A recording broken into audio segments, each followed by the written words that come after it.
손대표TV입니다. 이번 시간에는 싼 주식과 비싼 주식 구분하는 법 두 번째로 주식 투자에서 반드시 이기기 위한 방법은 무엇일까에 대해 알아보겠습니다. 정답이 될 수 없는 저의 경험에 의한 주관적인 생각이니 여러가지 사례들 중 하나로 참조하시면 좋을 듯 합니다.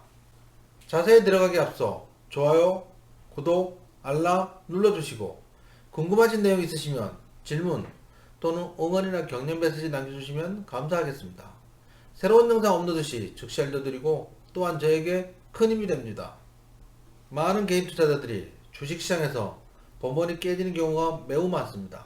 그 이유는 여러 가지가 있겠지만 이번 시간에는 실적과 주가의 상관관계를 통해서 주식 투자에서 반드시 이기기 위한 방법이 무엇인지에 대해 자세히 알아보겠습니다. 바이로 앤 셀 하이. 주식 투자에서 돈을 벌기 위해서는 간단하게 말하면 싸게 사서 비싸게 팔면 됩니다. 지난 시간에 알아본 상대적으로 비싼 주식과 싼 주식을 구분하는 법에 이어 이번 시간에는 그럼 과연 어떤 주식이 싼 주식인가에 대해 자세히 알아보도록 하겠습니다. 상대적으로 싼 주식과 비싼 주식에 대해서는 지난 영상을 참조하시기 바랍니다. 여기에선 근본적으로 싼 주식에 대해 알아보겠습니다. 삼성전자 주가가 4만원이고 포스코 주가가 30만원이라고 해서 삼성전자가 싼 주식은 아니고 또한 포스코가 비싼 주식은 아닙니다. 주가는 성장 가능성, 즉 미래 실적이 상승할 가능성이 높은 주식이 싼 주식입니다. 우리가 흔히 사용하는 PER 10 이하의 주식은 저평가되어 싼 주식이라고 얘기하면 틀린 말입니다.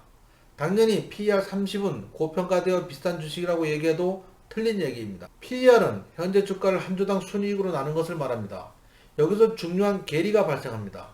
주가는 미래 예상 실적이고 주당 순이익은 과거 실적이기 때문입니다. PER은 1992년 1월 3일부터 외국인들이 국내 시장에서 주식을 거래할 수 있게 허용한 주식시장 개방 때 외국인들이 처음 소개했는데 당시의 시장 상황과 현재의 시장 상황은 완전히 바뀌었습니다. 당시에는 폐쇄된 정보를 몇몇이 독점하였고 최근에는 대부분의 정보가 공개되어 이미 주가에 선반영되어 있는 경우가 많기 때문입니다. PBR 1.0 이하면 진짜 싼 주식일까요? 이건 역시 반드시 옳은 얘기가 아닙니다. PBR은 주가를 한 주당 순자산인 BPS로 나눈 값입니다. 논리적으로는 PBR 1 이하인 주식은 없어야 하지만 향후 매출이 하락하면 결국 자산 규모도 점차 줄어들게 되어 주가는 자산의 감소보다 먼저 반영되어 하락하는 것입니다. 즉 현재는 주가가 PBR 1.0보다 낮을 경우 싼 주식으로 분석되지만 결국 매출 감소 또는 영업이익은 순자산을 감소시켜 향후 PBR은 이론상 1.0으로 수렴됩니다. 비싼 주식과 싼 주식을 판단하는 객관적인 기준이라 생각하던 PER, PBR이 싼 주식의 기준이 아니라면 그럼 어떤 것이 싼 주식일까요? 싼 주식의 기준은 아주 간단합니다. 지난 시간에 배웠던 상승할 가능성이 높은 주식은 싼 주식이고 하락할 가능성이 높은 주식은 비싼 주식은 기술적 분석에 의한 것이었고 이번 시간에는 주가는 어떨 때 상승하고 어떨 때 하락하는지 그 핵심을 파고 들어가 보겠습니다. 주가의 움직임은 철저하게 실적에 따라 움직입니다. 실적이 상승하면 주가는 상승하고 실적이 하락하면 주가는 하락하는데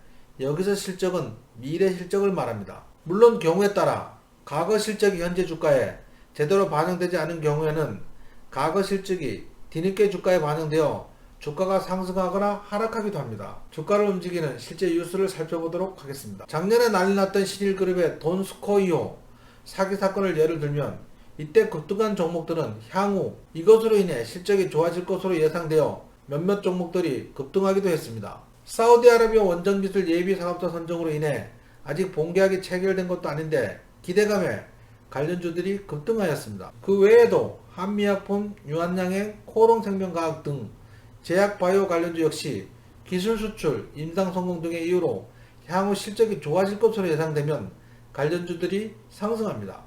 우리는 이미 오른 주식은 멀리하고 앞으로 상승할 종목들에 대해 관심을 가져야 합니다.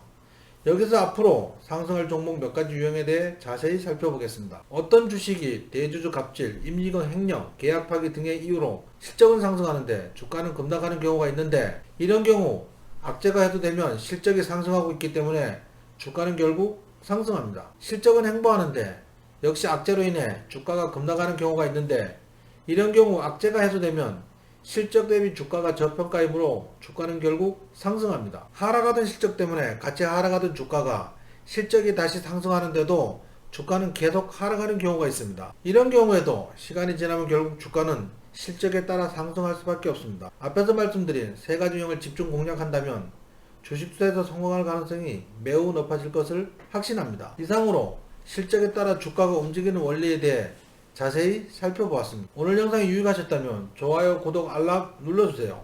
여러분들의 관심이 저에게 큰 힘이 됩니다. 앞으로 더 유익한 영상으로 다시 찾아뵙겠습니다. 김영웅 대표는 항상 여러분들의 성공 투자를 기원합니다. 감사합니다.